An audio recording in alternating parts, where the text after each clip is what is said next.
Hello Barbershop World, it's Benjamin Edwards from barbershophistory.com. Last week, I posted to Facebook an opinion piece on some quartets who I predicted would eventually win crowns. The post was seen by over 6,000 people, and we received close to 150 likes.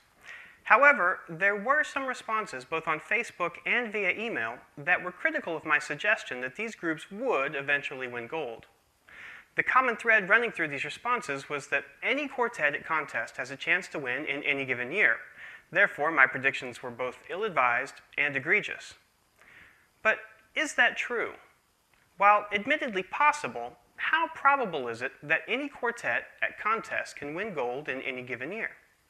So I looked back over the last 40 years of Sweet Adeline's International Quartet contest stats, and here's what I found. In 18 of those years, the quartet to earn crowns had placed second the year before. 10 times, the winner had placed third the previous year. That means that 28 of 40 contests, 70% of the time, the new Queens of Harmony had placed either second or third the previous year. 5 times, the winner had come in fourth, and 3 times they'd come in fifth. Therefore, over the last 40 years, the International Quartet champions have been a top 5 group the prior year a whopping 90% of the time. But that accounts for 36 of the 40 years, but what about the other 4? 1 placed 6th the previous year, and 1 placed 7th. The other 2, both Ambiance and The Buzz, were first-year winners, meaning that they only competed at International once, and they won crowns immediately. Therefore, they had no previous year placement. So that means that other than those 2 first-time winners, no quartet in the last 40 years has won gold unless they placed in the top 7 the year before, and 90% of the time, the top 5.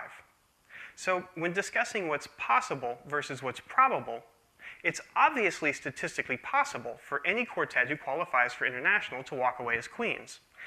But the last near half-century tells us that expecting a quartet who placed 39th or 26th or even 13th to take home crowns is wholly unrealistic. The way it actually happens is that the vast majority of international quartet champions spend years working their way up the placements. In fact, over the last 20 years, the winning quartet spent an average of 4.25 years moving up once they got in the top 10.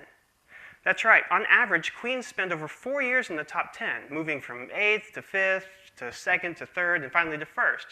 Let's look at some examples. Love Notes, they went from 13th to 4th to 5th to 3rd to 1st. Bling went from 8th to 7th to 2nd to 2nd to 1st. Martini went from 8th to 4th to 5th to 1st. And Salt went from 7th to 6th to 3rd to 3rd to 2nd to 1st. It just takes time. So keep working your way up the placements, raise that score each year, and don't give up. I'm Benjamin Edwards from barbershophistory.com, signing off.